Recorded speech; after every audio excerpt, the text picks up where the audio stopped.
cristã baseada e regada por verdades. Você conseguiu encontrar? Amém. Glória a Deus. A palavra de Deus diz assim: ora, o Espírito afirma expressamente que nos últimos tempos alguns apostatarão da fé, por obedecerem a espíritos enganadores e a ensinos do demônio. Amados, só até aqui por enquanto. Quando Paulo ele profere esse versículo a Timóteo, Paulo não estava falando de pessoas que adoram porventura outros deuses.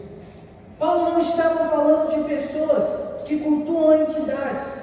Paulo não estava falando de pessoas que prestam trabalhos nas encruzilhadas, como a gente sabe que aqui na nossa cidade tem aos montes dessas situações.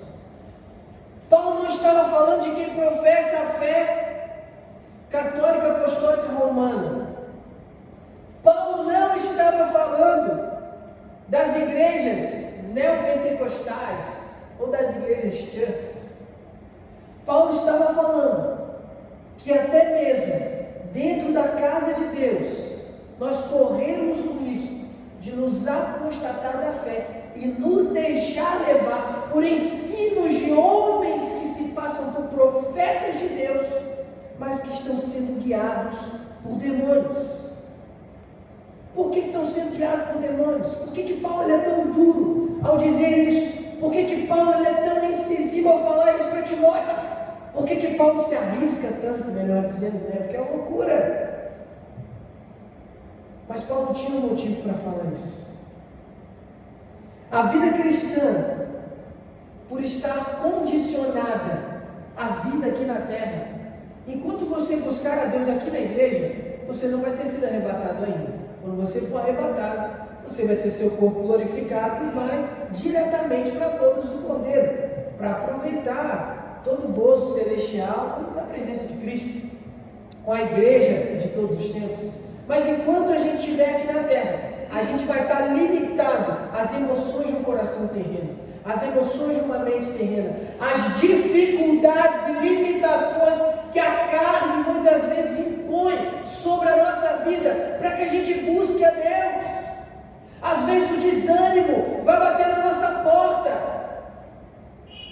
porque a gente acha que em muitas vezes alguns de nós, ou por aí, porque eu sei que aqui na nossa igreja, graças a Deus, a gente vive baseado numa doutrina bíblica, numa vida que busca santidade como estilo de vida. Mas hoje em dia, em muitos lugares por aí, há pessoas que pensam que para ter uma vida cristã saudável, você tem que falar horas em línguas todo dia. Para ter uma vida cristã saudável, você tem que pular e sapatear, espernear todo dia. Você tem que subir pela parede, na unção da lagartixa todo dia.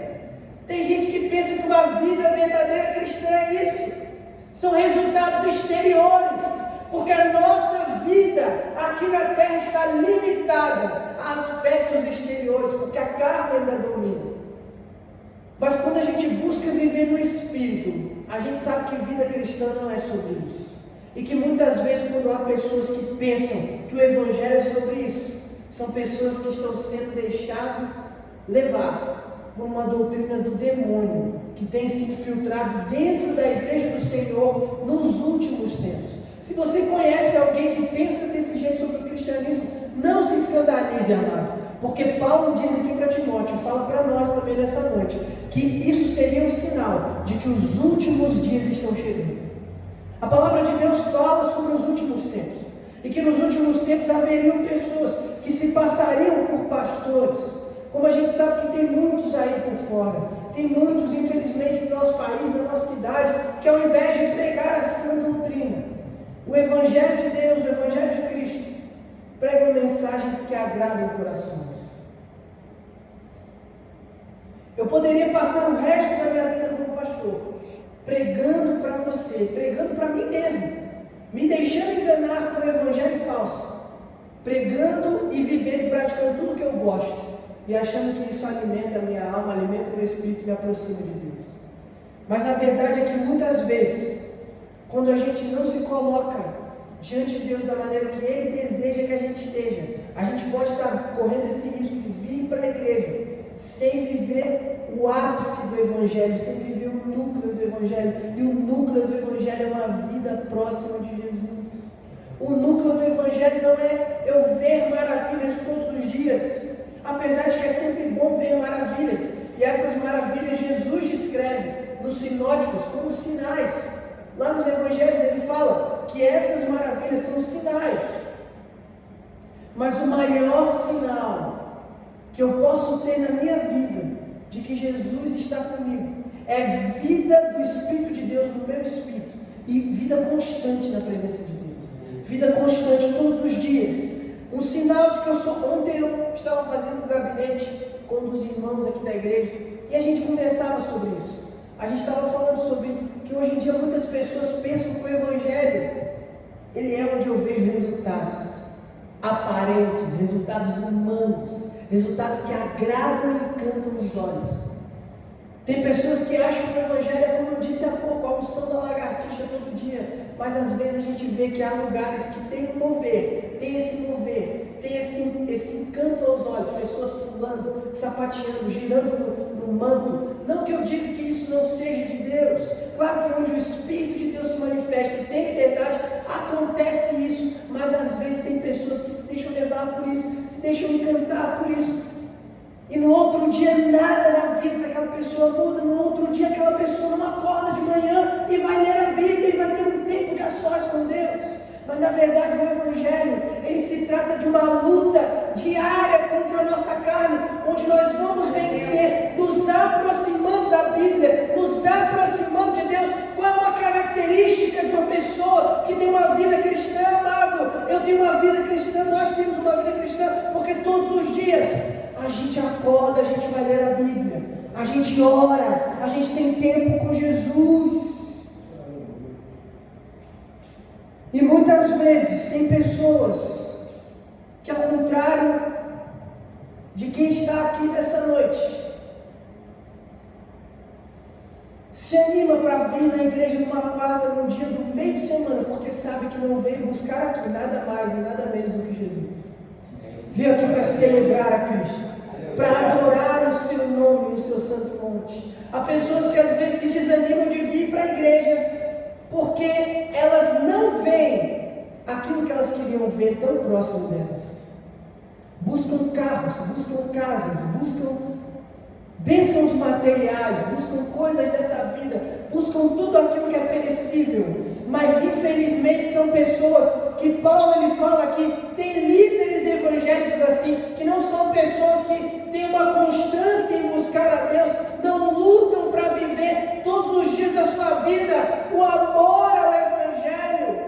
Essa não é uma palavra que Paulo nos traz como uma repreensão, não é uma palavra que Paulo traz para agredir e ferir o nosso ego, é uma palavra que Paulo nos traz para alinhar a nossa mente, os nossos olhos para o alvo. É uma palavra que Paulo nos traz de exortação, de ânimo para caminhar. O que ele diz aqui em essência para Timóteo, esteja sempre animando o povo, falando para o povo: gente, não vamos deixar de ler a Bíblia, não vamos deixar de orar, não vamos deixar de jejuar, não vamos deixar de congregar, não vamos deixar de amar os nossos irmãos, não vamos deixar de amar a Deus sobre todas as coisas, porque nesse tempo há um outro evangelho se infiltrando no meio da mensagem cristã, querendo trazer para as pessoas que vida com Deus é vida boa, vida com Deus só tem felicidade, vida com Deus você não passa por provação, vida com Deus você não passa por luta, é só bem bom, né? Às vezes tem igrejas hoje em dia, por aí, que elas se deixaram tanto levar por essa doutrina, que às vezes você está no meio dos irmãos.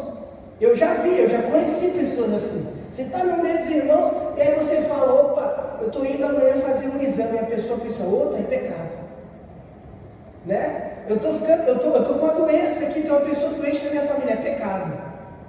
O inimigo está me tentando, o inimigo está colocando um laço contra a minha vida. Oh, tem alguma coisa de errado com o irmão deve estar em pecado.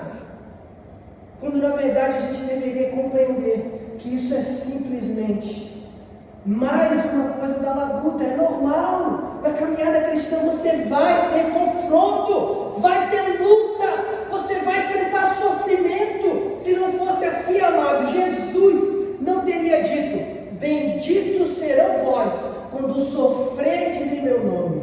Jesus disse isso, que quando a gente sofrer pelo nome dele, a gente seria bendito. Eu me lembro de John Wesley nesse momento. John Wesley, no século XVIII, quando ele saía para pregar, ele chegava até os seus seguidores e falava assim: gente, tem alguma coisa de estranho acontecendo. E aí perguntavam para ele: Wesley, por que o dia está tão bom, o céu está azul, ninguém apedrejou a gente hoje? E o Wesley falava exatamente por isso: tem alguma coisa errada, ninguém me insultou, ninguém me apedrejou. E quando a gente vive a sã doutrina, tem perseguição. Essa carta aqui é uma carta que Paulo escreve para Timóteo para falar sobre os fundamentos primários da fé. Sobre os fundamentos. E quem diria, amados? Há tantas pessoas presas aos bens desse tempo, às coisas que perecem. Muitas vezes a gente corre o risco de se prender aos bens. A gente tem que lutar todo dia para não amar esse mundo e amar mais a Jesus do que esse mundo. Todo dia é uma luta. Se você já não luta com isso, ou você já foi arrebatado, ou você tem que me ensinar esse segredo, irmão, porque eu quero aprender contigo. É uma luta. Jesus nos disse que seria uma luta. Todos os dias nós teríamos uma luta. Paulo ele fala em Romanos: o bem que eu quero fazer eu não faço, mas o mal que eu quero este eu faço. Paulo está dizendo que ele vive em pecado? Não, ele está dizendo que ele vive lutando contra o pecado, lutando contra os desejos que levam ele, tentam levar ele a amar mais esse mundo do que a Jesus. É um desafio, ser cristão é um desafio. Quando Jesus fala para a gente: tome a tua cruz e me siga, ele não está brincando. E a gente tem que dar glória a Deus por poder estar vivendo hoje esse evangelho aqui na nossa igreja. Tem muita igreja que deixou isso de lado. E eu fico pensando, amados, coitadas dessas pessoas que estão nessas igrejas, que deixaram essa parte do evangelho de lado, porque essa parte do evangelho é a parte mais real. Nesse mundo, o que Deus fala para Adão lá em Gênesis? Deus fala para Adão assim: Adão, Eva pecou. Você disse que é a mulher que eu te dei, mas eu deixei claro que ela seria um contigo. Então a consequência daquilo que ela fez vai cair sobre você também. Eva pecou. A partir de hoje, a terra que vocês estão habitando produzirá espinhos. E o que Deus está querendo dizer isso? Vai ser com isso. Será normal ter aflição, será normal ter dor, ter dificuldade. Então, quando a gente chega para uma coisa mais realista aqui na terra, é o sofrimento. O sofrimento te aproxima da realidade. O sofrimento te aproxima do que é verdadeiro, porque você sente. E quando eu falo do evangelho, eu não tenho como falar de outra maneira. Viver o evangelho aqui na terra ainda é passar por sofrimentos, passar por dores, passar por decepções. Se não fosse assim, Jesus não teria dito para a gente pegar a nossa cruz. Ele teria dito: pega a tua Bíblia com a capa legal e me segue. Ele teria dito: pega o tapete mágico do Aladim e me segue. É isso que ele teria falado. Mas Jesus não falou isso, ele falou: pega a tua cruz. A cruz, desde os tempos antigos, ela é um sinônimo de morte, de abnegação, de abandono. Amados, mas há um prêmio escondido em Cristo para quem toma essa atitude. Há um gozo muito maior para aqueles que entendem que a felicidade da vida atual não está naquilo que eu posso ter fora, mas naquilo que eu posso ter dentro. Muito maior. Eu sou feliz com Cristo quando eu entendo que não é sobre o que eu vejo, mas sobre quem eu sou, sobre o que eu tenho.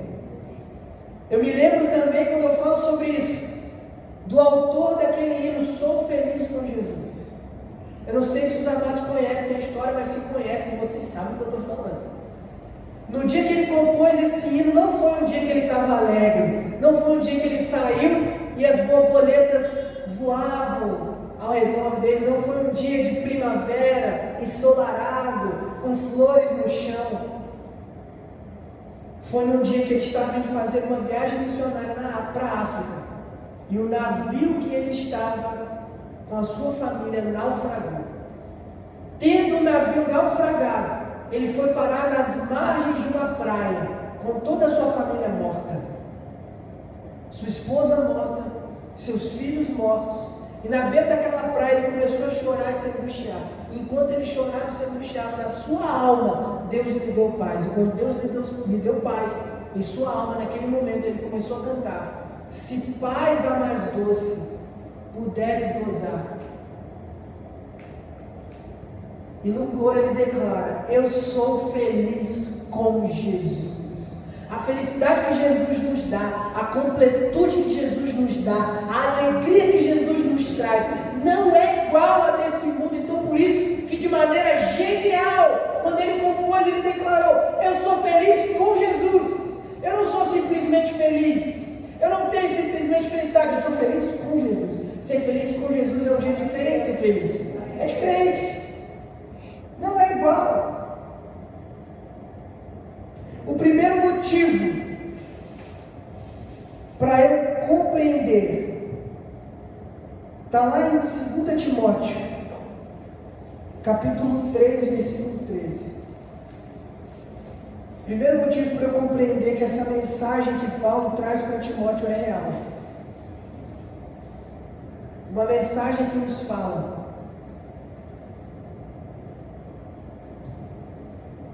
para que a gente fique esperto. Tudo que foge da Bíblia e da oração é pregação, é mensagem do anticristo. A Bíblia diz isso para nós. A palavra de Deus nos diz isso. Os irmãos encontraram? 2 Timóteo 3,13. Mas os perversos e impostores irão de mal a pior, enganando e sendo enganados. Paulo fala para Timóteo aqui de pessoas que estariam em cima dos púlpitos. Hoje a gente vê muitas igrejas cheias, lotadas de gente. E não que o meu desejo para a nossa igreja não seja que ela se torne uma igreja cheia, lotada de gente. Claro que esse é o meu sonho, é o sonho de qualquer cristão. Vem muita gente salva, mas amados, gente salva de verdade. Gente salva em Jesus. Gente salva como eu e você. Gente salva que entende que o caminho estreito é a mensagem verdadeira.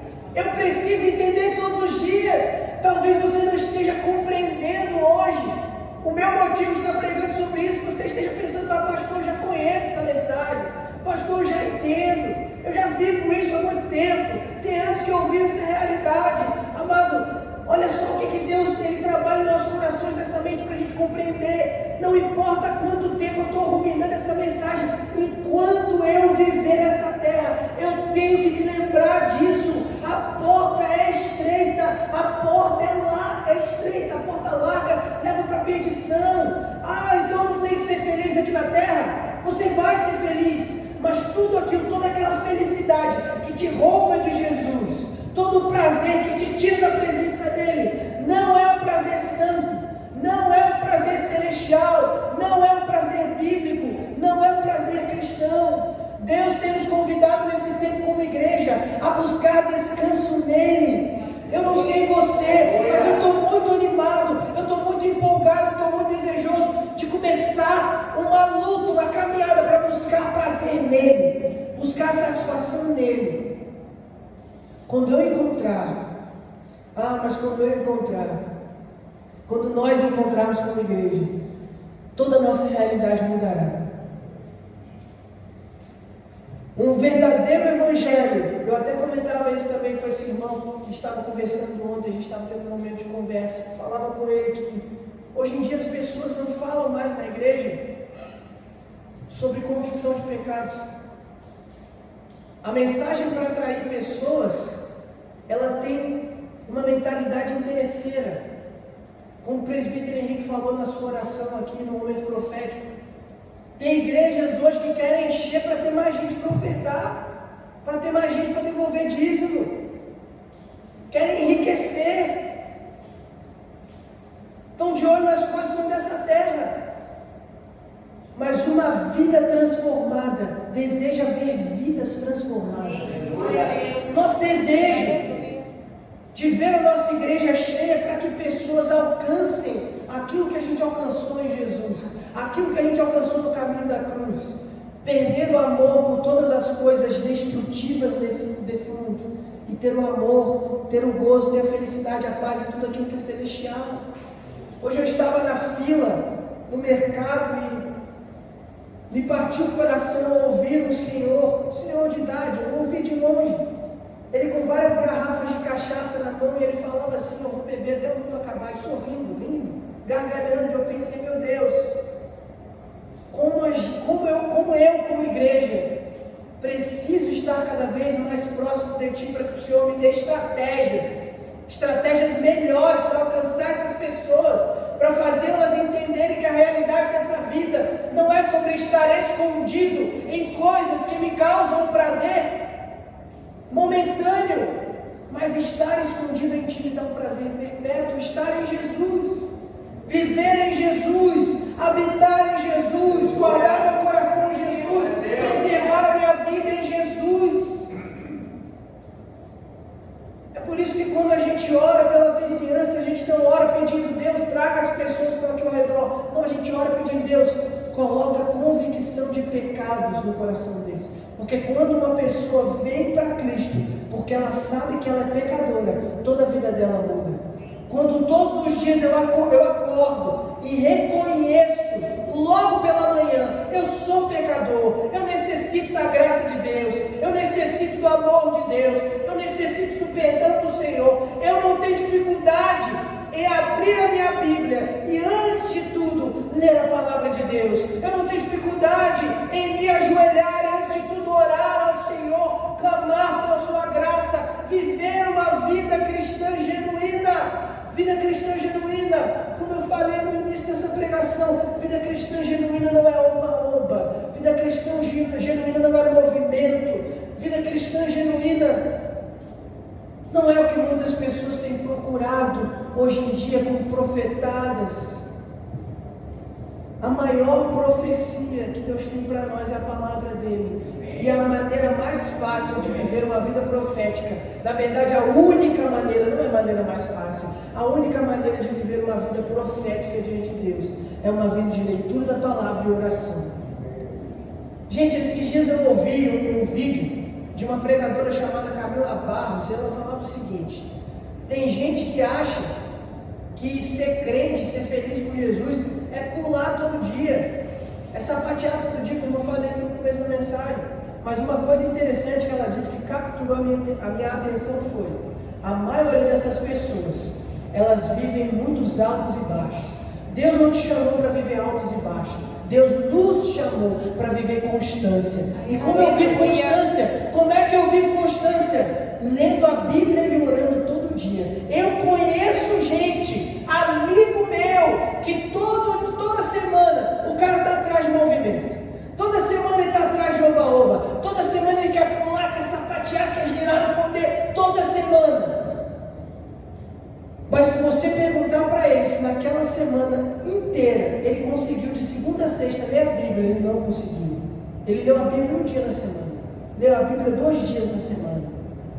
Orar só antes de dormir para agradecer por aquele dia. Não tinha um tempo de qualidade na presença de Deus. O maior prazer que eu posso sentir na presença de Deus na minha vida é ter uma vida constante com Jesus. É ter momento com Jesus todo dia. É todo dia orar, todo dia ler a Bíblia. Gente, isso é mais difícil do que viver no oba-oba toda semana, do que viver no pulo, no giro, no manto toda semana. Mas Deus nos chamou para o mais difícil, não para o mais fácil. É mais fácil eu sentir prazer naquilo que empolga os meus olhos. É mais fácil eu sentir prazer naquilo que enche os meus olhos. Mas nem tudo que enche os teus olhos enche o teu estômago, né? Quando a gente fala até de questão de comida, nem toda comida bonita é a comida boa. E com o Evangelho é assim, nem tudo que atrai os olhos, nem tudo que é bom diante dos olhos é o que é bom, é o que te alimenta, é o que te sustenta. para a glória de Deus. Uma vez a Eva, ela tinha feito uma torta holandesa e ela começou a chorar. Ela olhou para a torta se desmanchou toda e ela começou a chorar. Eu falei, meu amor, você está chorando por quê? Ela, essa torta está um desastre, ela está feia, está horrível. Irmãos, eu peguei uma colher e provei um pedaço daquela torta. Eu nunca tinha comido a torta mais gostosa da minha vida. Apesar de que sim, de fato, a torta estava feia. Aparentemente aquela torta estava um desastre. Só que ela estava gostosa quando eu comi, quando eu me alimentei dela. Então, de fato, nem tudo aquilo que aparentemente aos nossos olhos parece ser melhor é. E a palavra de Deus diz em Provérbios, né? Há caminhos que aos olhos dos homens parecem ser os verdadeiros, mas eles são caminhos de morte, de destruição. Um evangelho que não tem palavra de Deus e oração todo dia é um evangelho de morte, um evangelho de destruição. Um evangelho que não tem jejum, oração, vida devotada a Jesus é um evangelho de morte. Irmãos, a gente passou num propósito aí, na segunda semana desse mês, uma semana inteira em jejum. Antes disso eu já estava no propósito de jejum. Esses dias eu fiquei 2 dias sem jejuar. Já comecei a ser tentado em um monte de coisa. Eu pensei, eu tenho que voltar para o jejum. E tem gente que às vezes passa 1 ano sem jejuar, passou a vida inteira sem jejuar, está muito tempo sem jejuar. O jejum, ele te dá uma blindagem espiritual. O jejum, ele de fato, ele te tira das coisas dessa terra. Por quê? Porque o jejum é uma maneira de alimentar o seu espírito. Será que eu tenho alimentado meu espírito? Se eu não estou jejuando, eu não estou alimentando meu espírito. Eu deixo de comer a comida da carne natural e passo a comer aquilo que alimenta o meu espírito. A presença de Deus alimenta o nosso espírito. Às vezes a pessoa está vivendo cercada pelo pecado e não entende. Está vivendo tentado o tempo todo. Parece que tem um demônio que cega a pessoa. Se eu jejuar, mesmo nesse estado, eu vou sair desse meio natural. Deus vai me levar para experiências no meio celestial, onde eu vou me alimentar da presença do Senhor, onde tudo aquilo que é celestial é o que mais me interessa. Tem um hino que me chamava muita atenção, o hino da Hillsong United. Desde que eu era pequeno eu escutava esse hino quando eu queria ter um momento com Deus, e a letra desse hino é um hino dos anos 2000. A letra dele dizia que quando todo mundo for destruído, a única coisa que sobrará, que restará para nós, é o prazer da presença do Senhor. Aleluia. E a letra desse hino diz: te amo mais que a mim, mais que a vida. Só depois de muito tempo, utilizando aquele hino como meu hino de ações com Deus, que eu fui conseguir compreender que de fato tem muitas coisas que a gente valoriza e que a gente passa mais tempo com elas do que com Jesus, mas que quando todo mundo for destruído, o que vai sobrar para mim é Jesus. Será que eu tenho passado tempo bastante com Jesus para quando tudo for destruído e só sobrar Jesus eu ter prazer nele? Tem muita gente que fica falando assim, eu já corto de cara o papo, quando tem gente que chega até mim falando assim: eu estou muito triste aqui na terra, eu quero logo ir para o céu. Eu estou muito infeliz aqui, eu quero logo ir para o céu. Mas deixa eu te falar uma coisa, irmão, eu sempre falo isso para esse tipo de gente: irmão, se você não sente prazer em Jesus aqui nessa terra, você não vai sentir o céu. Eu tenho que começar a sentir prazer em Jesus aqui, porque quando eu for para o céu, só que eu vou ter prazer em Jesus. Quando esse mundo se destruir, quando todas as coisas daqui perecerem, só o que vai sobrar é Jesus. Então por isso eu vou construindo um relacionamento com Ele hoje, por isso eu vou construindo um caminho com Ele hoje. O segundo motivo: haverão pessoas que não suportarão viver na verdade, na santidade. 2 Timóteo 4, do 3 ao 4. Se você está com a sua Bíblia aberta ainda, está bem do lado aí.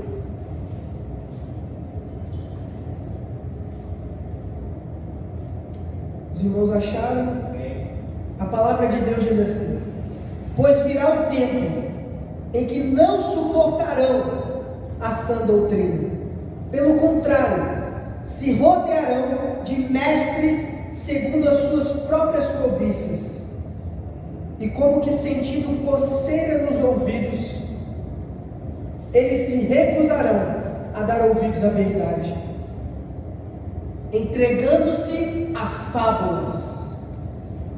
Só até aqui. Amados,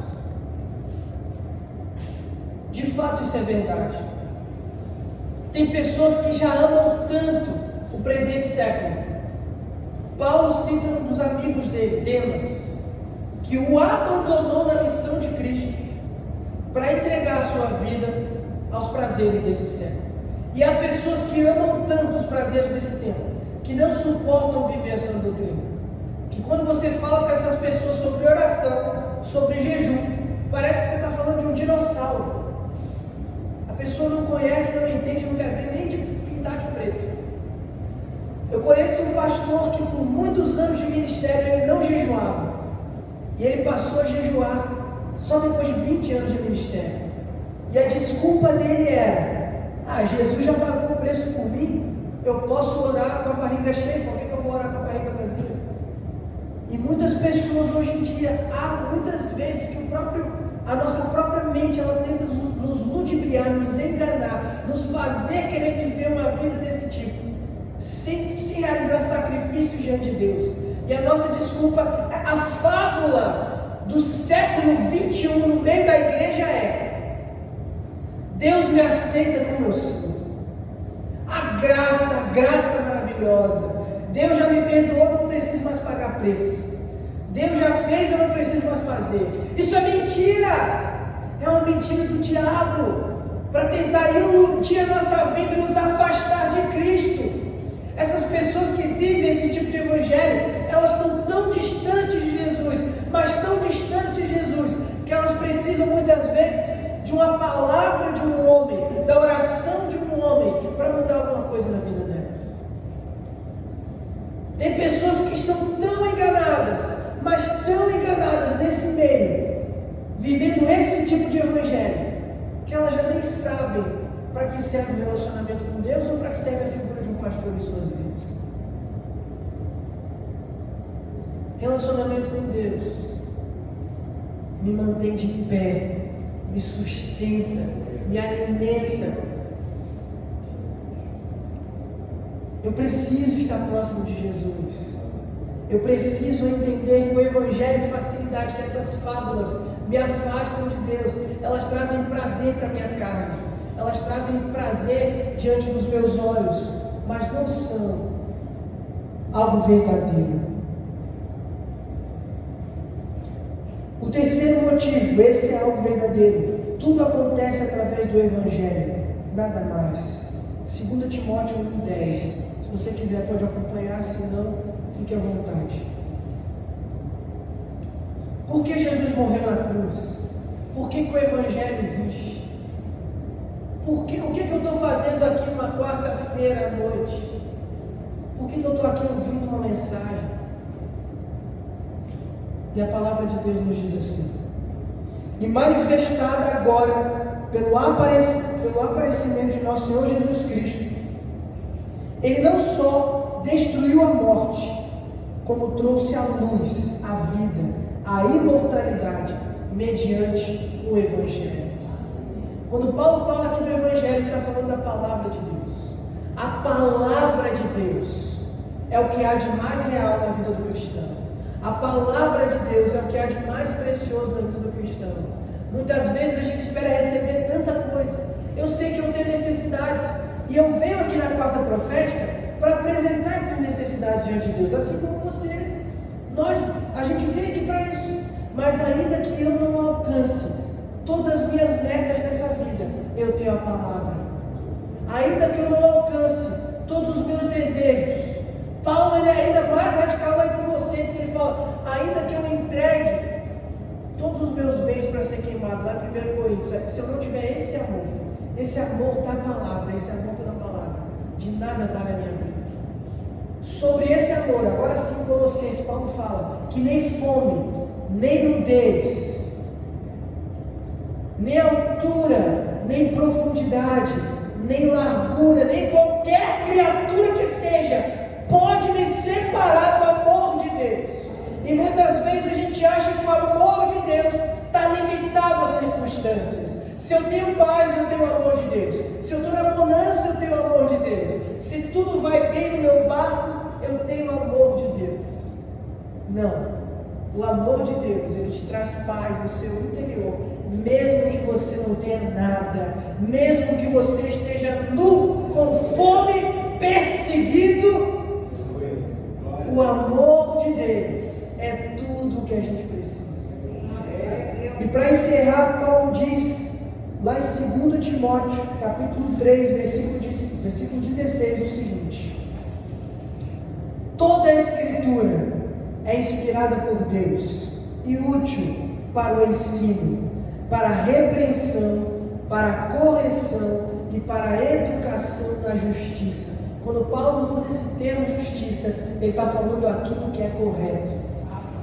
Então, um evangelho verdadeiro, um cristianismo verdadeiro, e quando eu falo de cristianismo verdadeiro, infelizmente, amados, tem muita gente, eu já vi pessoas se depararem com o cristianismo verdadeiro. Então, muito provavelmente você também já tenha visto pessoas se depararem com o cristianismo verdadeiro e se decepcionarem, porque o cristianismo verdadeiro não é o que elas queriam.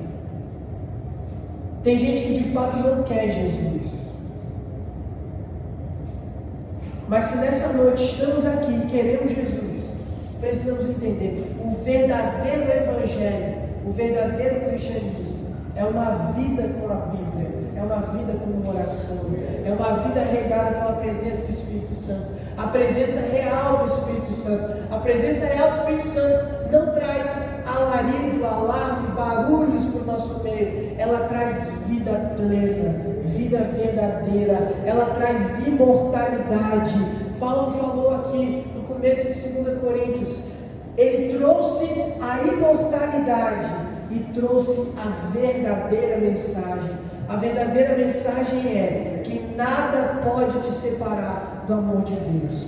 Que mesmo que aquilo que você veio buscar essa noite, você não encontre aqui, você encontrou Jesus. E Jesus é o suficiente para mim e para você. Pode parecer que essa é a fábula, que esse é o engano, mas não. Tudo o que eu preciso é de Jesus. Se eu tenho Jesus, eu tenho tudo. Se eu tenho Jesus, eu vou enfrentar dias maus. Se eu tenho Jesus, eu vou passar por lutas. Eu vou passar por lutas. Eu vou passar por perseguição. Com certeza. Quando Paulo ele fala aqui para Timóteo, uma das ênfases que ele dá é o fato de que enquanto o evangelho começar a aumentar, começar a crescer, os exércitos de Satanás irão se levantar para tentar confrontar o evangelho e a mensagem da cruz. Mas uma certeza eu tenho: pode esse mundo inteiro se destruir, pode tudo ao meu redor se acabar, eu tenho Jesus, eu tenho a Cristo. Cristo é tudo que eu preciso, Ele é tudo que eu devo amar, mais do que todas as coisas. Eu quero te convidar a ficar de pé, eu quero orar com você.